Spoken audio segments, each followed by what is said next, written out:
So I was on TalkSport to talk about West Ham's transfer window so far, and I have to be honest, I'm getting slightly worried. So go and watch the video, and I will come back afterwards and go into a little bit more detail on my thoughts and feelings on this window. And we're going to talk about West Ham now. And we've got Dan Lawless here from West Ham Fan TV. Dan, how are you, mate? You good?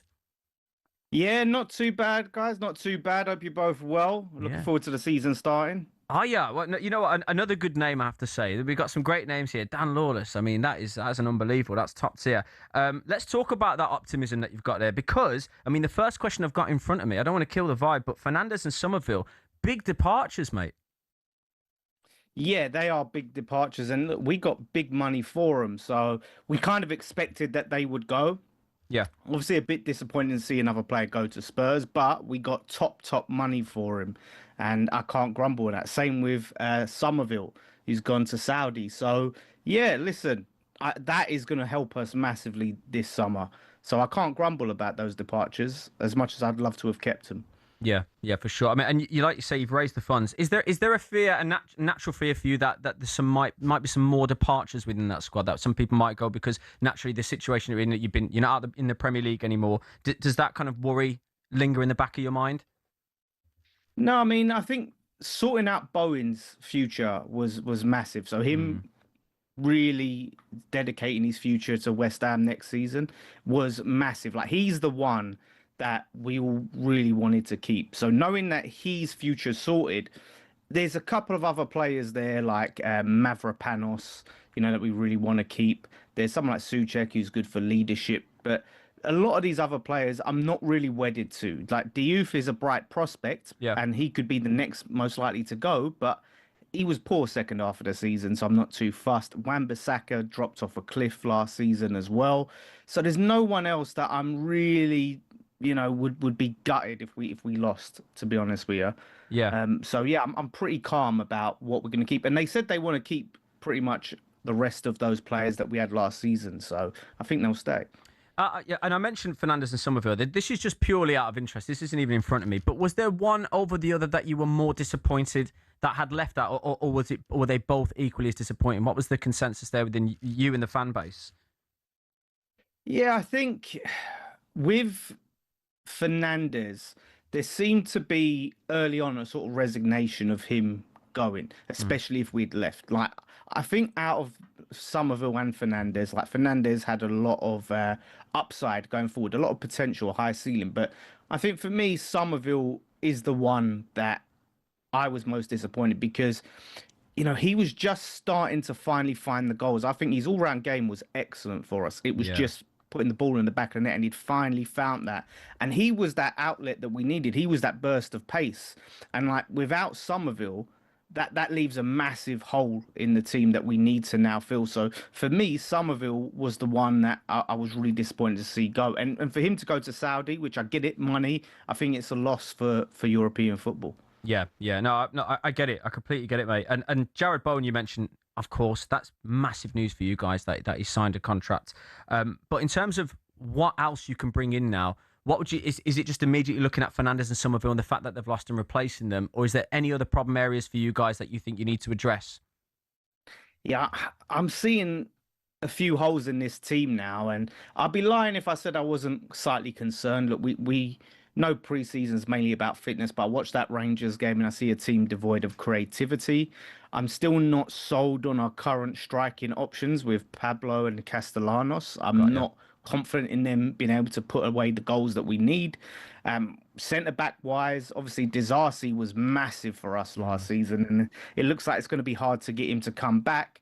So it leaves us with Mavropanos and then Kilman, who we all had doubts about last season. He's been really poor, and then no backups. So we need centre backs. We need that replacement for Somerville.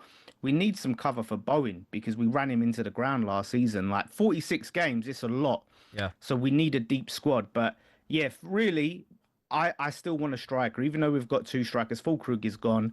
We need goals and we need pace in the team for sure, and something in midfield. We need quite a bit, and we haven't even started yet. That's where I'm worried, to be honest with you. We've got a lot to do. Yeah, and you talk about all that business that needs to happen for West Ham, whether it's you guys going straight back up, which I'm sure many fans are hoping for, or just to kind of steady the ship. But who is actually making the signings for West Ham at the moment? Because we've seen a lot of change with the powers that be. Is it mainly Nuno Espirito Santo, or is it Mark Noble, the sporting director, as well? And how have you found it all? Yeah, so we've been in this weird transitional situation where, Daniel Kretinsky, who was the second majority shareholder, is in the process of becoming the majority shareholder and taking over with Sullivan stepping down. And that is brought changes of structure behind the scenes. Brought in this guy Niels Coppin, who I think was, I can't say Rangers or Celtic sporting director before, but we've announced him like weeks ago, but he hasn't actually started. So Nuno, I think, is the boss when it comes to transfers. He has the final say, but this guy is supposed to be coming and bringing these data and analysis and all of that stuff, but he hasn't really got going yet. And then we've just signed, I think, someone from Southampton to bring in some sort of championship know-how. But we're nearly in August. We start in just over 2 weeks. We start our first game against Burnley. That's not including the cup game. So we've really got to get a move on, and these guys that we're bringing in have to start to get the ground, hit the ground running and start to do some deals, because it don't seem like we're close to signing anyone yet. So that's about what you should do. Are you worried it won't get done? I'm getting that nervousness from you. Are you worried that maybe you don't get all the signings that you need to come straight back up? I think we, like, as it stands. So if with the team we have now, I think there's enough to just hit the playoffs, right? I think we get enough signings to make a go of trying to get automatic promotion. I don't want to leave it in jeopardy. I want us to get all those positions sealed up, so we are leading the charge for the title. I wanna win the championship, and right now it feels like we're quite a ways behind. So I am concerned that we're not going to cover all those points. We're going to have to hope some of these young players step up. And I think it's a great opportunity for it, but I don't want to rely on the young players. I want to make sure we're covered. So I am worried at the moment that we're leaving it up to fate a little bit too much when it comes to like going through the playoffs. And we've gone to playoffs before and lost, and it's a horrible feeling. We have to go up this season. We absolutely have to. Oof. Well, I'm gonna before I let you go, I'm gonna pin you down. Then, with all that being said, do you stay up? I mean, do you go up? Stay Sorry, do you up. go stay up? Brutal. Do you go up? Not that look. It's not looking that I bleak. know. It's that wave of negativity I was getting from you. You were worrying me a little bit. I'm thinking, gosh, title contenders, or are you going down? No, do you go up? As concerned as I am at the moment, I do think, we've got just over a month left to get all the business done. Keeping those quality players, I think, was huge. I think we get enough in when it comes to transfers to go straight back up. And I think we'll get some good loans from the Premier League, Yeah. and we'll get that automatic promotion. I just don't want to leave it too much to chance. And, I want to cruise it. Yeah, yeah. I've got you, Dan. Let's hope you stay up then, eh? Thank you very much, mate. I appreciate having you on. To be honest, I think there are a lot of positives so far. Keeping the players that we're keeping is huge.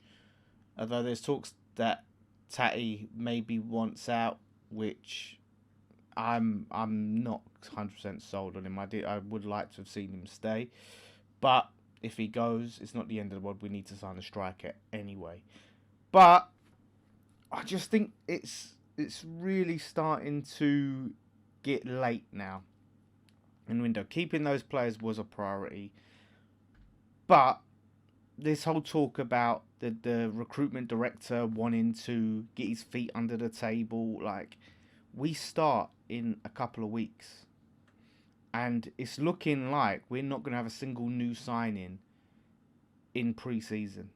So none of these players would have had pre-season to bed in with the team and, really get to grips with the manager's philosophy and tactics and approach and all of that sort of thing, which isn't the end of the world, but it is a nice thing to have at least a couple of players. This whole pre-season has been just, watching players that we've seen last season, the youngsters. That's been the positive thing. But, as I look at it, we still have some serious work to do now. It's been reported that they're looking at 4 sort of major signings. We need a centre-back, at least one centre-back for sure. We need probably 2 left wingers. We need a right winger. We need a striker. We need an attacking midfielder. I don't know where Magassa is. I don't know what the hell has happened with that guy. Maybe we need a defensive midfielder. There are youngsters there. I don't want to be in a situation where we have to rely on the youngsters. I don't want to leave things to the point where we're just, going toe-to-toe. I want to dominate that league. I want to dominate it. And I don't know if we have the materials right now. We're sorely lacking pace in this side. We're sorely lacking creativity. And we're lacking some fight, some steel, some grit in that team. Some physicality. And the thing is, I don't know if I fully trust Nuno when it comes to the recruitment. This is the same guy that was desperate to get Adama Traore. Desperate to get him. Finally gets him, and he's shocked to find out that the guy is built like a brick shithouse, which everyone has known. We just expect Bowen to carry us on his back, but he needs support. He needs quality around him. And Pablo, I just don't think he's up to it. I don't think he's up to it. And if Tati leaves, which Tati, still a few question marks around him, whether he can be that guy to banging goals on a regular basis. Bowen's going to have a hard time. Teams are going to just know to mark him out the game.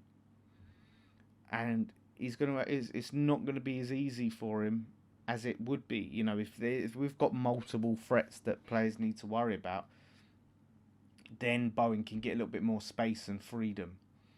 Which, when there was other players, when we had Kudus, when we had Paqueta, even Somerville, some quality players allows Bowen to get a little bit more space and freedom, which he's going to need.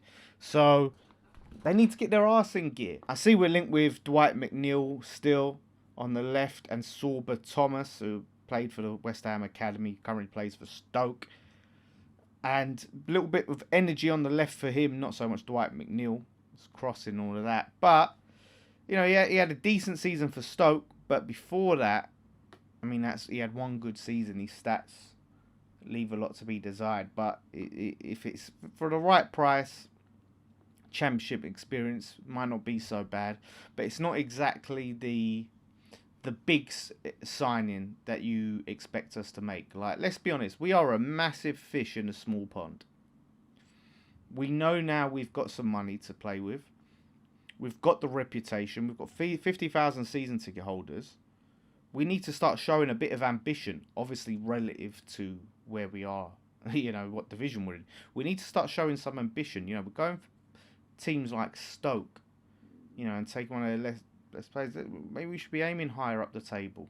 I'm looking at teams like Southampton and slapping some money down. Let's start to get a move on now, start to bring some players in and get embedded in, because I honestly think we're behind. And I just hope the youngsters can step up, but it's a big ask. You're taking a gamble, and we cannot gamble this season. We have to go straight back up, like I said.